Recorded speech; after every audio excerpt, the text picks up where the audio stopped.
하나님께 영광을 돌려서 감사드립니다. 광고 하나만 더 하면 이제 오늘까지 김밥을 드시고 점심에 다음 주부터는 이제 힘드셔서 제가 이제 빵으로 하려고 합니다.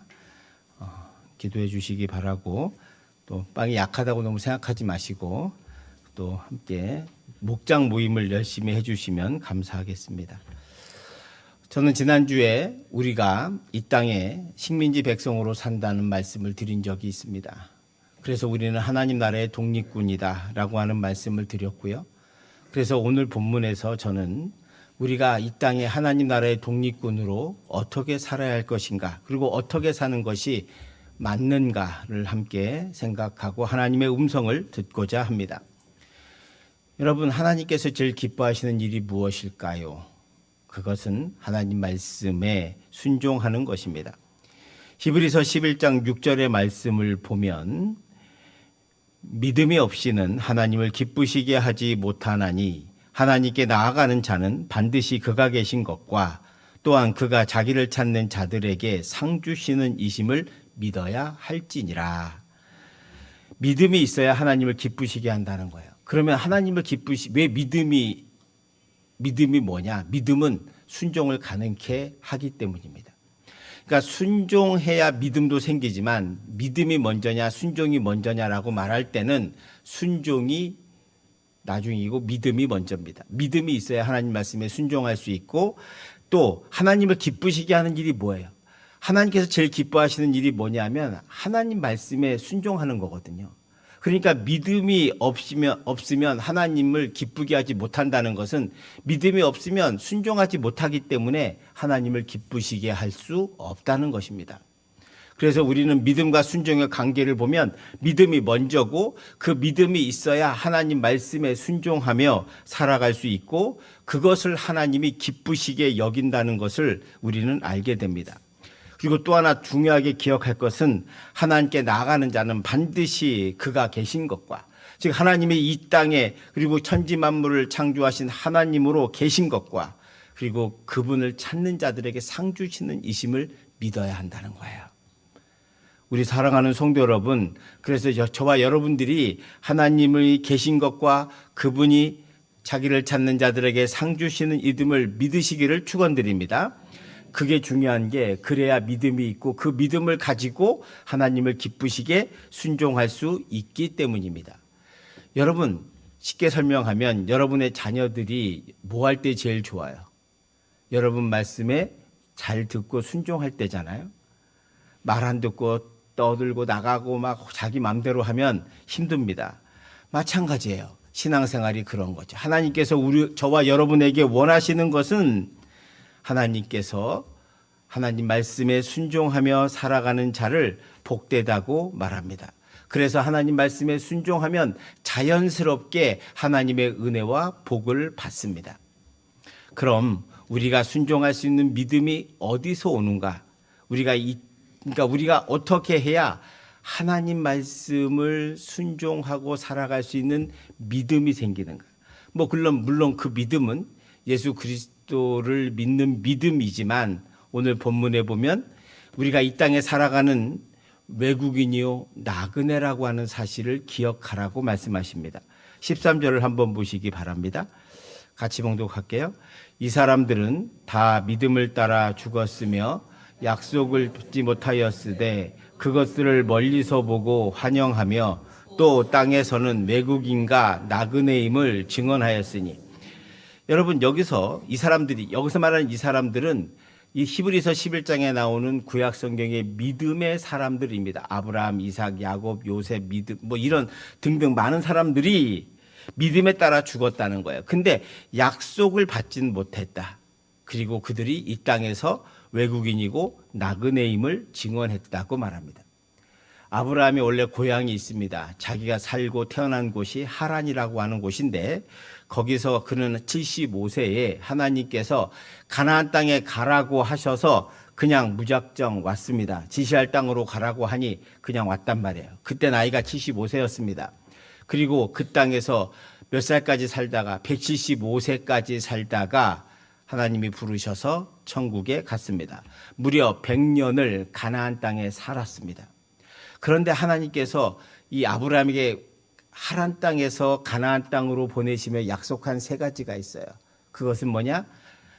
내가 지금 가는 그 땅을 너에게 주겠다는 약속 하나와, 또 하나는 너의 자손이 모래알처럼 많아질 거라고 하는 약속과, 또 네가 어디서 무엇을 하든지 내가 너와 함께 하겠다라고 하는 이 세 가지 약속을 하나님이 해주셨습니다. 그래서 이 땅에 와서 100년, 175세까지 죽을 때까지 100년을 살았습니다. 그런데 하나님께서 우리 눈으로 보면 그 약속을 잘 안 들어주셨어요. 왜냐하면 한 평의 땅도 주지 않았거든요. 가나안 땅에 와서 한 평의 땅도 받지 못했습니다. 여러분, 아브라함이 하나님의 은혜로 부자가 되었는데도 왜 땅을 못 얻었을까? 그 사람들이 땅을 안 팔아요. 외지인에게. 외국인에겐 땅을 안 팔아서 못 샀습니다. 오직 하나 산 거는 막벨라굴 하나 샀습니다. 막벨라굴. 그 막벨라굴을 왜 팔게 했냐? 그거는 사람이 사는 용이 아니라 무덤이기 때문입니다. 즉 묘지를 판 거예요. 묘지를. 땅을, 사람이 살 수 있는 땅을 판 게 아니고 묘지를 판 거예요. 묘지를. 그래서 아브라함이 막벨라굴 하나 샀습니다. 돈이 아무리 많아도 팔지 않기 때문이죠. 그리고 하나님이 허락하지 않았기 때문입니다. 그는 땅 한 평 없이 100년을 이리저리 떠돌며 살았습니다. 그리고 이제 100살에 주신 아들 하나, 이삭을 얻었습니다. 이게 전부였습니다.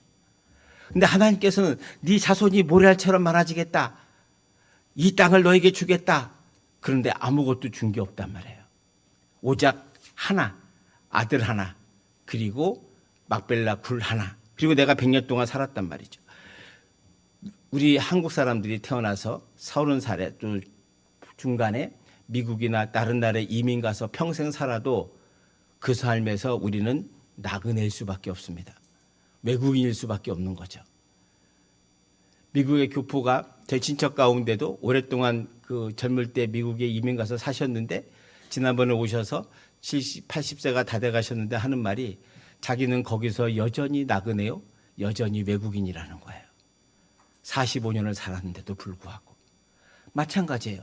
아브라함이 이 땅에 사는 동안 영원히 외국인인 거예요. 성도 여러분, 저와 여러분도 이 땅에 사는 동안 영원히 외국인이고 나그네임을 잊지 말라고 하나님이 말씀하세요. 이 말은 역으로 말하면 뭐냐면 우리에게 영원한 본향이 있다는 것입니다. 14절 말씀을 한번 보시기 바랍니다. 그들이 이같이 말하는 것은 자기들의 본향 찾는 자임을 나타냅니다. 그러니까 이 땅의 나그네로, 이 땅의 외국인으로 살지만 우리는 영원한 본향이 있다. 영원한 저 천국을 소망으로 삼고 살아갈 때 진정한 그리스도인이 되고 진정한 믿음의 삶을 걸어갈 수 있다라고 하는 거예요. 사랑하는 성도 여러분, 만약 우리가 이 땅에 소망을 두지 않고 영원한 천국에 소망을 두면 뭐가 달라집니까? 세상을 보는 눈이 달라집니다. 세상 사람들이 못 보는 것을 보게 됩니다. 세상은 하나님을 알지 못하고 우리는 하나님을 알고 있고요. 또 우리는 이 땅에서 하나님의 은혜와 하나님의 역사와 하나님의 능력이 나타나는 것을 눈으로 보게 되고 경험하게 됩니다. 하나님의 약속은 눈에 보이지 않습니다. 하나님이 나에게 날마다 주시는 은혜를 사람들은 그것이 행운이라고 생각하고 그냥 운이라고 생각하지만 우리는 그것이 하나님이 날마다 하늘의 만나를 이스라엘 백성들을 광야에서 먹이신 것처럼 저와 여러분에게도 날마다 은혜로 먹이시고 우리를 인도해 주신다는 걸 압니다. 그게 눈으로 보이기 시작하거든요. 내가 우연히 사는 것이, 내 노력과 내 능력으로 사는 것이 아니고 하나님의 은혜요, 하나님의 축복이라는 사실을 드디어 천국을 소망으로 두고 살아가는 사람들은 알게 됩니다. 아브라함은 그걸 알았거든요. 그래서 가나안 땅에 와서 살지만 그의 눈은 늘 하나님을 바라봤고 그래서 늘 하나님과 함께 순례자의 삶을, 떠돌이의 삶을 기꺼이 감당하며 살았습니다. 이런 사람들은 이 땅에서 잘 되는 것이 목표가 아니라 저 하늘에 천국의 소망을 두고 살아가기 때문에 인생도 달라지고 또 가치관도 달라지게 됩니다. 하나님께서는 바로 천국을 소망으로 두고 사는 사람들을 위해서 천국을 예비하셨습니다. 그것이 오늘 본문 15절 16절의 말씀입니다. 한 절씩 교독하겠습니다. 그들이 나온 바 본향을 생각하였더라면 돌아갈 기회가 있었으려니와.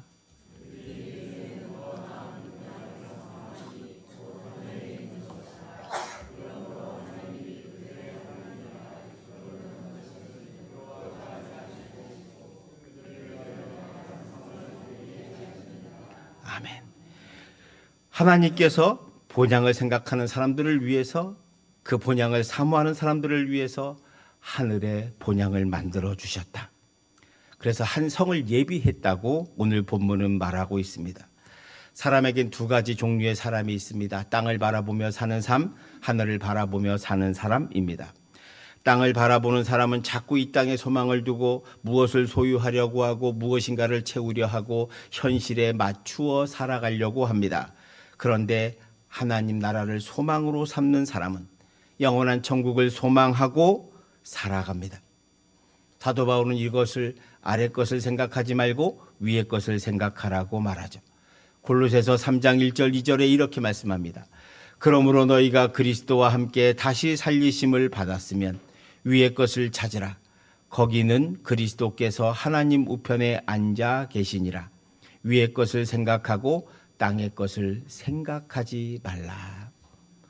땅의 것들은 음란한 것, 부정한 것, 악한 것, 정욕적인 것, 탐욕적인 것들인데 반해 하늘을 바라보며 영혼을 사모하는 삶은 은혜와 기쁨과 감사의 삶을 살아가게 한다는 것입니다. 그래서 눈을 땅만 바라보고 사는 사람은 망하게 됩니다. 롯의 처는 자기 집과 재산에 집착하다가 결국 소금기둥으로 변해버렸습니다. 사실 아브라함과 롯의 인생이 완전히 달라진 것은 하나님의 말씀대로 땅에 소망을 두지 않고 하나님 나라에 소망을 뒀던 아브라함은 비록 들판에 천막을 치고 살았지만 하나님께서 보호하셔서 무사히 살았고, 땅의 것을 추구했던 롯은 자기 자녀들과 모든 것을 가지고 소돔과 고모라 성에 들어가서 결국 거기서 모든 것을 잃게 되는 비극의 삶을 살아가게 됩니다. 그 차이가 바로 하나님 나라를 소망으로 삼는 사람과 땅의 것을 소망으로 삼는 사람의 결과입니다. 그러므로 우리 모두도 하나님 나라를 소망으로 살아가야 할 줄 믿습니다. 제가 왜 이렇게 앞에 장황하게 설명을 하느냐? 오늘 하나님께서 아브라함에게 하나님 나라를 소망으로 삼고 사는 사람이 어떤 삶을 사는가를 우리에게 너무나 분명하게 보여주시기 때문입니다. 하나님께서 아브라함에게 마지막 아들 이삭을 바치라고 하는 최종 인생의 시험을 합니다. 하나님은 애초부터 아들 이삭을 죽일 생각이 없습니다. 오직 아브라함을 시험하기 위함입니다. 근데 여러분, 시험은 쉬운 거는 공부를 안 합니다. 쉬우면 공부를 안 해요. 뭐 해야 돼요? 정말 어렵고 힘들어야 공부를 열심히 하지 않겠습니까? 우리가 사법고시나 행정고시나 이런 고시들이 어려운 것은 몇 년간 수많은 책들을 열심히 10시간씩 공부해야 겨우 도달하고 합격할 수 있을 정도의 그 정도의 시험이란 말이죠. 근데 하나님이 아브라함께 준 마지막 최종 시험은 인간의 상식을 뛰어넘는 시험입니다. 그것은 뭐냐? 사람이 받아들일 수 없는 것을 받아들이라고 하는 시험이죠. 너는 네 생각과 네 뜻대로 생각했을 때 사람의 생각으로 받아들일 수 없는 것을 너는 과연 하나님의 말을 믿고 순종할 수 있는가 없는가를 시험하는 거예요. 그게 바로 아들 이삭을 제물로 바치라는 것이었습니다. 이 시험에 아브라함은 아들 이삭을 진심으로 바치려고 합니다. 아들을 데리고 모리아 산에 가서 정말로 아들을 찔러서 죽이려고 할 때 하나님의 사자가 멈추라고 하시면서 창세기 22장 12절의 말씀을 하나님의 사자가 합니다. 22장 12절의 말씀입니다. 같이 봉독합시다. 사자가 이르시되 그 아이에게 내 손을 대지 말라. 그에게 아무 일도 하지 말라. 내가 내 아들 내 독자까지도 내게 아끼지 아니하였으니 내가 이제야 내가 하나님을 경외하는 줄을 아노라. 아멘. 하나님께서 아브라함에게 믿음을 인정했습니다. 시험에 합격했다는 거죠. 네 손 대지 마라. 아브라함은 인간이 이해할 수 없는 순종을 요구하셨습니다. 사실 저와 여러분 가운데 아들을 바치라고 한다면 누가 쉽게 아들을 바칠 수 있겠습니까? 그런데 아브라함에게 왜 이런 말씀을 하셨을까? 거기엔 하나님의 뜻이 있다고 아브라함은 믿은 겁니다. 자, 그 본문을 우리에게 이렇게 말해요. 아들 이삭을 바치라고 할 때 그것이 무슨 의미인지를 분명히 알았던 아브라함은 그럼에도 불구하고 순종하는데 오늘 본문 17절을 한번 보시기 바랍니다. 아브라함은 시험을 받을 때 믿음으로 이삭을 드렸으니 그는 약속들을 받은 자로되 그 외아들을 드렸느니라. 그러니까 아브라함이 하나님 약속을 믿었다는 거예요. 그래서 그 시험 받을 때 믿음으로 이삭을 드렸으니 이는 약속들을 받은 자로되. 그 약속이 도대체 뭘까? 그게 바로 18, 19절에 있습니다. 한 절씩 교독할게요. 그에게 이미 말씀하시기를 내 자손이라 칭할 자는 이삭으로 말미암으니라 하셨으니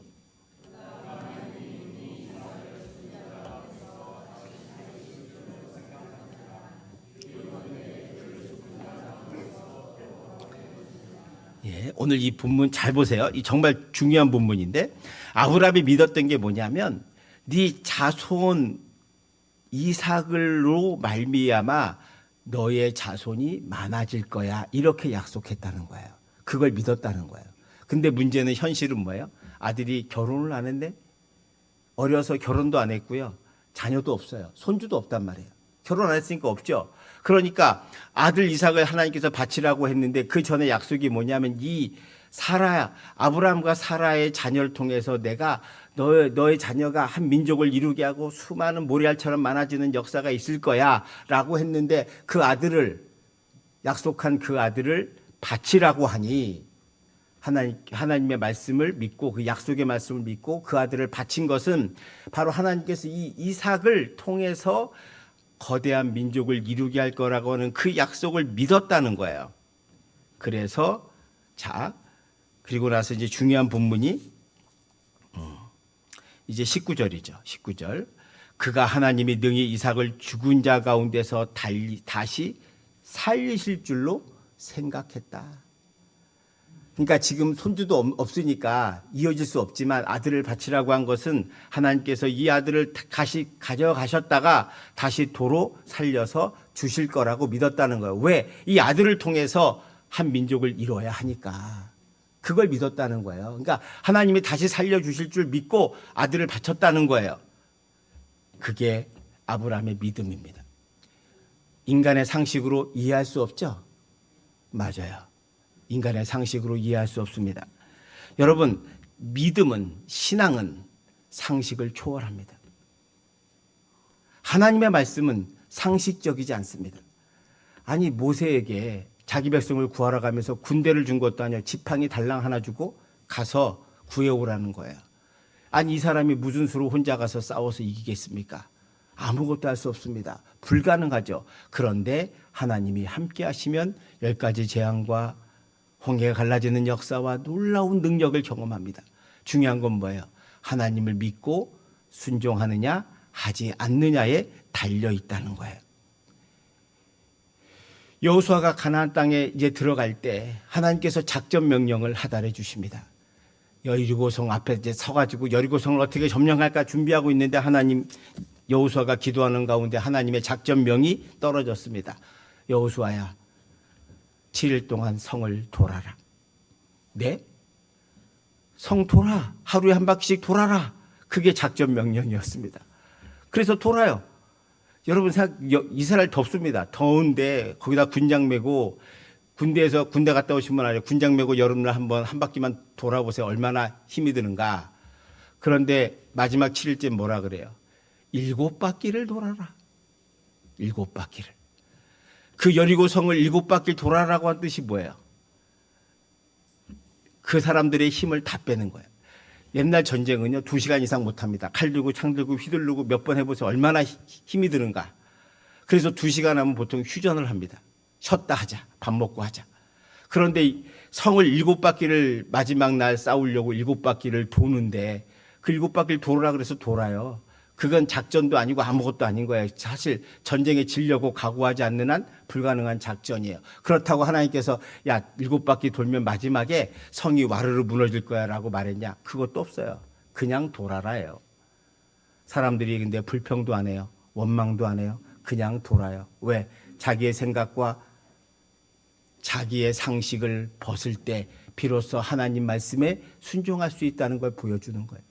그러자 마지막에 아무 일도 없던 그 성이 갑자기 지진 나서 성이 무너지는 역사를 우리는 보게 되었습니다. 참 놀라운 건요. 변하지 않고 무너지지 않을 것처럼 보이지만 하나님 말씀에 순종해서 갔을 때 놀라운 능력이 나타난다는 것, 하나님의 기적이 있다는 것을 우리는 알게 됩니다. 성도 여러분, 우리가 하나님을 믿는다는 것은 지금 현실을 보는 게 아닙니다. 지금이 어렵고 힘든 현실, 아무것도 변하지 않을 것 같은 현실 속에 살 때 우리는 좌절하고 절망합니다. 그러나 그때 하나님 말씀에 순종하여 그 말씀에 따라 살기 시작하면 하나님이 반드시 여러분의 삶에 놀라운 역사와 기적을 여러분이 보게 될 줄 믿습니다. 저는 이 말씀을 준비하면서 자신의 목숨을 걸고 독립운동을 하셨던 분들의 마음을 생각해 보았습니다. 여러분, 일본이 근대화를 이뤘습니다. 전 세계에서 유일하게 유럽 빼고 아시아, 아프리카, 남미 어디에서 어느 나라도 근대화를 못했을 때 일본만 일찍 유럽을 받아들여서 근대화를 이루었습니다. 그래서 제국주의를 다른 나라는 다 못했지만 혼자 제국주의에서 한국을 점령하고 만주를 점령하고 상해를 점령하고 대만을 점령하고 필리핀을 정복하고 인도 차이나 반도를 다 정복했습니다. 좀만 더 하면 미국도 정복하고 호주도 정복할 판에 그런 놀라운 힘과 능력을 가진 제국이 되었습니다. 그런데 우리 독립군들은 소수였습니다. 대부분은 일친이를 하거나 아니면 그냥 조용히 살았습니다. 현실에 안주하고 살았죠. 왜요? 일본에 대항한다는 건 무섭고 떨리는 일이었고 일본군의 고문은 악명이 높았기 때문입니다. 그런데 소수의 독립군들이 있었습니다. 사람들은 그들에게 계란으로 바위치기라고 말했지만 그들은 현실을 보는 게 아니라 언젠가 이루어질 조국의 해방된 조국을 꿈꾸며 그들은 현실을 딛고 나갔습니다. 만주에서 산을 헤매며 일본군에게 잡힐까 두려움에 선잠을 잘만 했던 독립군들, 제대로 먹지도 마시도 못하면서 광야에서 떠돌아 생활하면서 독립의 그날을 위해 헌신하고 수고했던 많은 분들, 폭탄 하나 들고 기꺼이 자신의 생명을 바쳤던 그런 우리의 독립군들을 기억해 보시면 그들이 이 땅에 사는 동안 무슨 부귀영화를 누리고 땅의 것을 소망을 두고 살았겠습니까? 사람들은 계란으로 바위치기야 저 강대한 일본이 망하지 않을 거야 라고 생각했지만 그 사람들은 현실을 보는 것이 아니라 현실 너머에 저 언젠가 이 땅에 이루어질 자유와 평등의 나라, 해방된 조국을 꿈꿨던 그들이었기 때문에 현실의 고통을 견디고 이길 수 있었습니다. 하얼빈 역에서 이토 히로부미를 암살하고 잡힌 안중근 의사를 우리는 너무 잘 압니다. 암살 후에 일본군에 잡혀서 모진 고문을 당하게 되죠. 그런 고문을 당하고 있다는 소식을 어머니가 듣습니다. 그 어머니가 조마리아인데 조마리아가 아들이 마음이 변할까 봐 근심해서 마지막으로 편지를 보냅니다. 제가 여러분과 화면에 띄워서 그 편지 한 토막을 전해드리려고 말씀드리려고 합니다. 다른 마음 먹지 말고 죽어라. 옳은 일을 하고 받는 형이니 비겁하게 삶을 구하지 말고 대의에 죽는 것이 어미에 대한 효도다. 아마도 마지막 편지가 될 것이다. 너의 수의를 지어 보내니 이 옷을 입고 가거라. 어미는 현세에서 재회하길 기대하지 않으니 다음 세상에는 선량한 천부의 아들이 되어 이 세상에 나오거라. 이게 아들 안중근에게 보낸 어머니의 마지막 편지입니다. 아들 보고 너 배신하지 말고 죽어라 라고 편지를 보내는 엄마입니다. 엄마로서 아들이 고통당하고 죽는 것이 얼마나 한스럽고 애통스럽겠습니까? 그러나 더 큰 대의를 위해서 이 두 사람 모두 사람들의 눈에 보이지 않지만 언젠가 올 해방된 조국의 독립을 위해 기꺼이 살아가는 사람임을 알 수 있습니다. 이것이 독립군의 마음입니다. 저는 이 마음이 바로 조마리아의 마음이 아브라함의 마음이라고 생각했습니다. 아브라함이 아들 이삭을 바치는 건 남들이 볼 때는 정신 나간 짓이지만 내가 사는 것도 하나님의 은혜로 사는 것이요, 하나님이 나에게 이 아들을 통해서 많은 모래알처럼 많아질 거라고 말씀하셨기 때문에 그 말씀을 믿는 거죠. 현실은 아무것도 없고 땅 한 평도 없는 인생을 살아가지만 그러나 하나님께서 약속하신 말씀을 믿고 의지하며 영원한 저 천국을 소망하며 살아가는 삶, 언젠간 해방될 것을 꿈꾸며 독립운동을 하는 독립군의 마음, 저는 그것이 같다고 생각합니다. 사랑하는 성도 여러분, 그래서 우리는 하나님 나라의 독립군이어야 합니다. 진정한 하나님 말씀에 순종하며 사는 삶, 그것은 때로는 손해볼 겁니다. 하나님 말씀대로 산다는 것은 분명히 손해요. 세상 눈으로 봤을 때는 정신 나간 짓일지도 모릅니다. 남들이 재밌게 노는 주말에 놀러도 못 가고 교회에 와서 헌신하고 수고하는 여러분들의 삶, 그 삶을 다른 사람은 비웃을지 모르지만 우리 천국을 소망으로 삼고 사는 저와 여러분은 분명히 압니다. 언젠가 이 땅에 하나님 나라가 이루어질 것을 말입니다.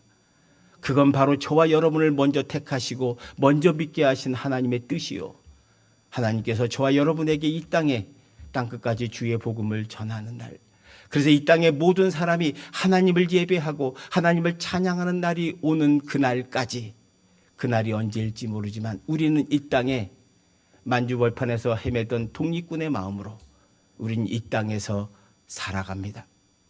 하나님 말씀에 순종하며 말입니다. 그것이 어렵고 힘든 일이지만 오늘 저와 여러분들이 정말로 그리스도인이 되기를 원한다면, 이 땅에서 참된 그리스도인으로 하나님 영광을 돌리길 원한다면 저와 여러분은 이제 하나님 나라의 독립군임을 믿고 하나님 나라가 세워지는 그날까지 이 땅에서 하나님 말씀에 순종하며 세상을 이기는 참된 그리스도인의 삶을 살아가야 할 줄 믿습니다. 그런 의미에서 저와 여러분은 하나님 나라의 독립군입니다. 해방된 조국에서 See you again 하는 그날까지 우리는 저 천국을 소망을 두고 살아갑니다. 이 땅의 삶은 길어야 100년일 겁니다. 우리는 살아온 인생도 많습니다. 앞으로 살아갈 날이 얼마 남지 않았습니다. 그런데 여러분, 더 이상 땅의 것에 목숨 걸고 살지 마시고 영원한 저 천국을 소망하며 하나님 나라의 독립군으로 살아가는 우리 부민교회 성도들 다 되시기를 주님의 이름으로 축원드립니다. 기도하겠습니다. 사랑의 하나님, 우리는 이 땅에 한 평의 땅도 없는 사람들입니다. 이 땅은 잠시 있을 뿐이요 영원한 저 천국을 소망으로 삼고 살아가는 사람들이기를 원합니다. 이 땅에 사는 동안 우리는 하나님 나라의 독립군으로 살기를 원합니다. 우리 사랑하는 성도들의 심령 가운데 은혜를 내려주셔서 하나님 나라를 소망으로 품게 하여 주시옵시고 이 땅에 하나님 말씀에 순종하며 하나님의 영광을 돌리며 살아가는 참된 그리스도인 되게 하여 주옵소서. 조국에 해방된 조국을 꿈꿨던 독립군처럼 우리도 이 땅에 하나님의 나라가 이루어질 때까지 우리 앞에 아무런 증거도 없고 아무런 현실이 변한 것도 없는 것처럼 보여도 하나님의 나라는 세워질 것이고 하나님의 나라는 하나님의 능력으로 이루어질 것을 우리 모두 믿습니다. 우리 모두 그런 도구가 되게 하여 주셔서 이 땅에 하나님 나라의 독립군으로 세상의 말씀에 순종하며 살아가는 참된 그리스도인 되게 하여 주시옵소서. 예수님 이름으로 기도합니다. 아멘. 우리 모두